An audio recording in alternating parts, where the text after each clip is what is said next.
meron tayong mga sorpresa para sa'yo. Ha? Samahan mo ako. Kompleto yan. So meron kayong... Para magkaroon ng pagkukunan ng panggastos ang maglola, handog namin sa kanila ang mga negosyong ito.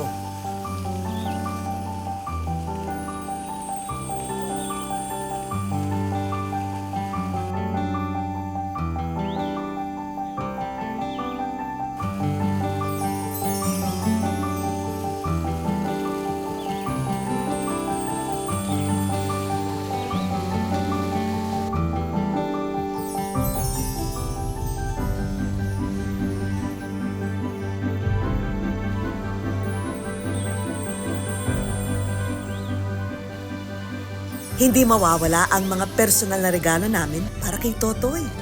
Aba, galing mo pala eh. Ah.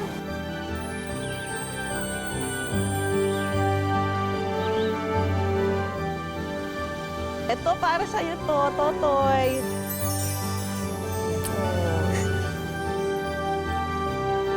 Pero alam mo, Toy, higit dyan, meron tayong mga kaibigan na may magandang balita para sa'yo. Sinabi mo sa akin, gustong-gusto mo magtapos ng pag-aaral. May kaibigan tayo na tutulungan ka na makapagtapos ka ng grade school hanggang tuloy-tuloy na, hanggang kolehiyo. Salamat po sa inyo po lahat.